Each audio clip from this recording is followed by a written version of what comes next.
Eventually, the birth team had to take the baby to weigh. When they lifted the blanket, we saw that she'd pooped all over my left hand and my abdomen.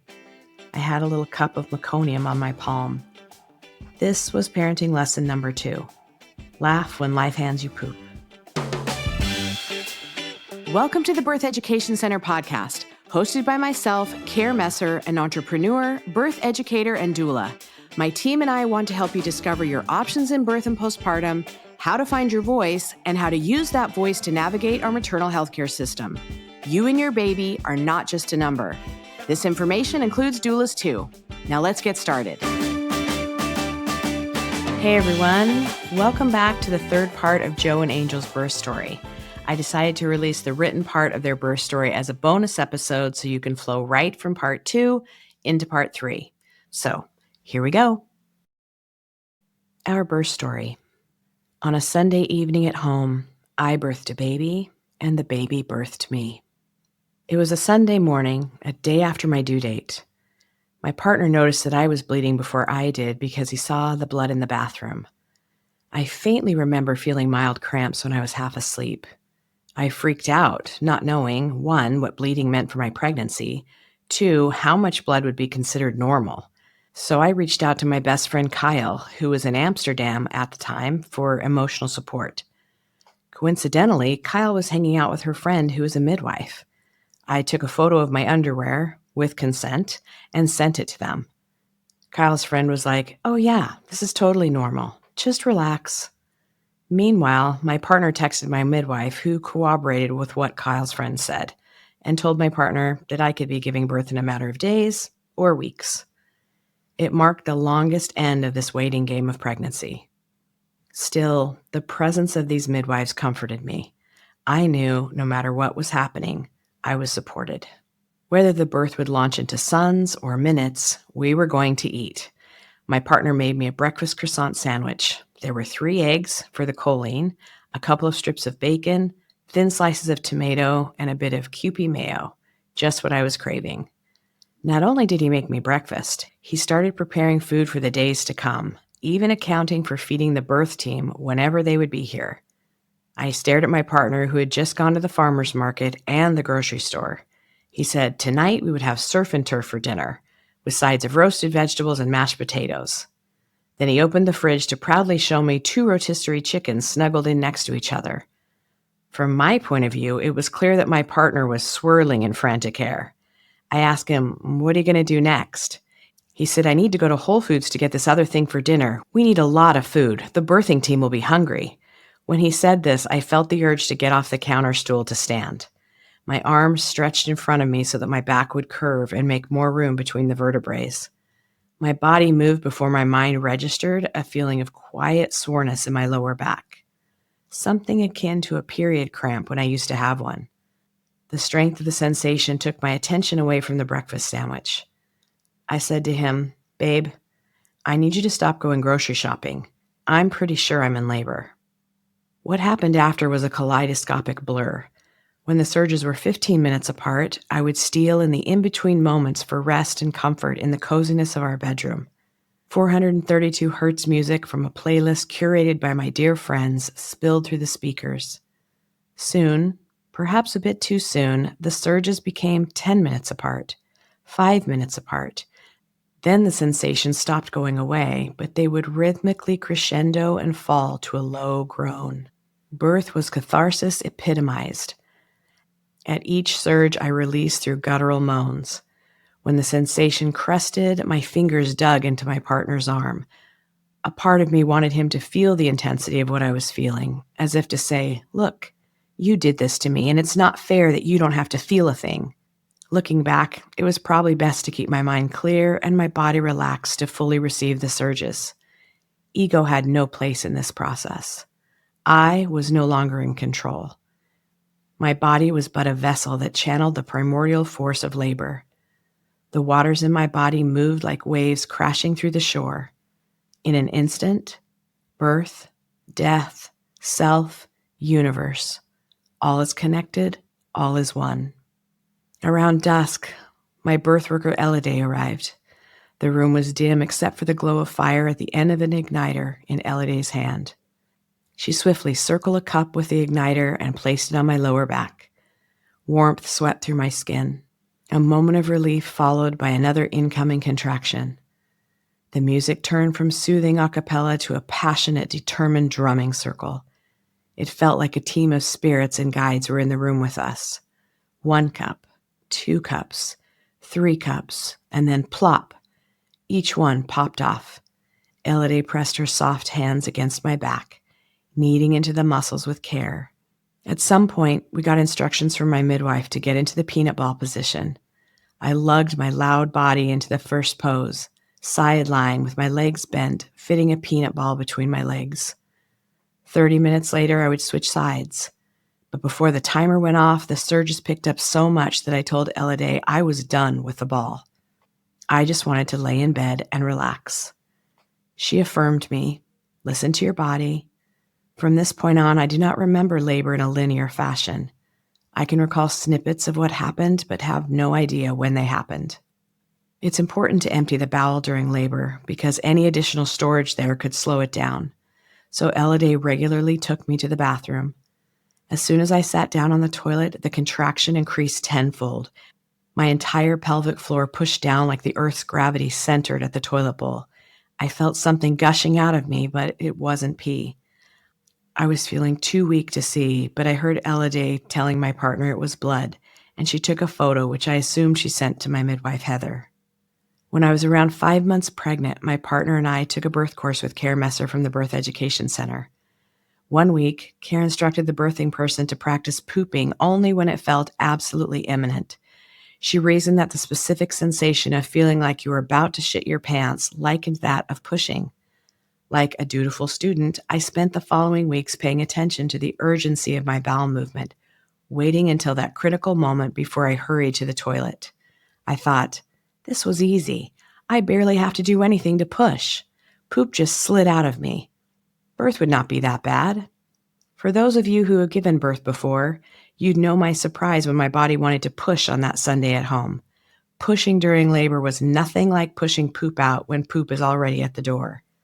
Pushing felt like every single muscle in the body contracted at once, vacuuming all available space within to squeeze out that last remaining dollop of toothpaste.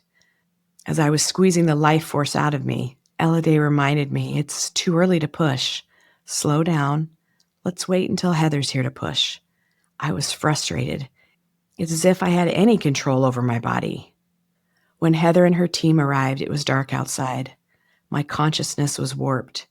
The sensation of contractions took over all of my sensory awareness. Someone from her team introduced herself to me. I could barely make out her name.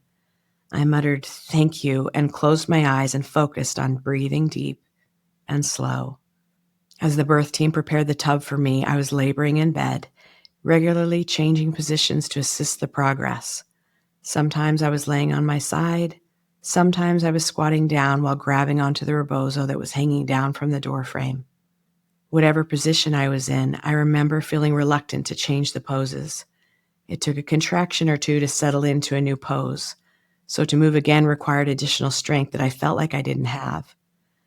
But Heather coached me through the movements, reminding me that changing my poses would help the baby move inside. Perhaps this was the first lesson of parenthood. Get up, even when you don't want to do shit anymore. Eventually, the tub was ready for me. Someone from the birth team held my arms while I moved towards the tub, but within those 10 steps required to get to my destination, another surge toppled me over. I knelt onto the floor and surrendered to the sensations. A minute later, the feelings passed and someone was there to help me get into the water. As soon as my body submerged into the tub, I moaned in relief. My body felt so much lighter. I thought, this is great. I can do this. But it took another contraction to make me realize that labor was not going to be easier until the baby was born. At some point, Heather noticed that the baby wasn't progressing as quickly as expected. She felt like the baby had her hands by her face. So she asked me to visualize the baby's hands tucked at the chest, away from the head. I didn't know how she would know what the baby was doing, but I trusted Heather with this birth. I closed my eyes and whispered, "We got this. We got this. I love you. I love you." In my mind's eye, those tiny hands started to move away from her face. Between the surges, the team fed me sesame candy, water, and honey sticks. A while later, Heather asked if I would be open to feeling where the baby was. She showed me her fingers and gestured to the lines at the joints. She said, "Tell me how many knuckles in she is." I breathed deeply until the surge subsided. Then I put my fingers in. Soon I felt something round, soft, and fuzzy. I exhaled. The baby was 2 knuckles in. She would be born soon. I was slumped at the edge of the tub. My partner's hands elevated my tired arms. My body is shaped like the Chinese character of big, or da, meaning my arms were outstretched and my legs were outstretched as big as I could get. Each contraction burned my body, my self-concept, my spirit into innumerable pieces. I felt like if I wasn't careful with my breath, I might just explode. Heather shone a flashlight into the water and said, "You might feel the ring of fire. Don't push. Blow raspberries." The sensation of the ring of fire akin to the vaginal opening becoming a circle made of millions of vigorous and concentrated stings. I tried to blow raspberries, but I blew it. My face was too tired to keep my lips pursed. I complained, "I can't blow raspberries. It's pushing without me trying." I let out a monstrous roar. People seemed unfazed by my noise, nor did I have the capacity to think of what people thought of me. Heather said I was using too much energy at the throat. Move the sound down and push. I didn't understand her instructions, but I stopped thinking and just did what she said. As soon as I moved the sound downwards, the scream became a silent grunt. Every inch of my body compressed downwards so the baby could descend. A few more primal grunts synchronized with contractions later, the baby slipped out of me. My midwife and my partner caught her together. Immediately, the strain of surges disappeared.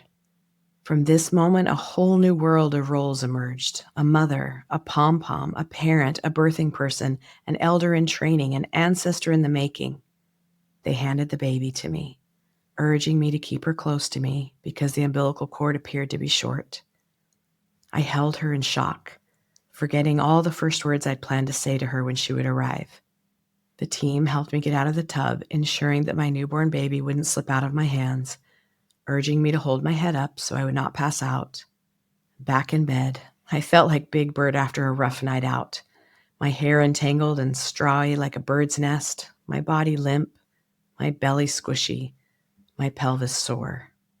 One of Heather's team members reminded me, "If you're feeling like a contraction is coming again, let us know. That is when the placenta will be born."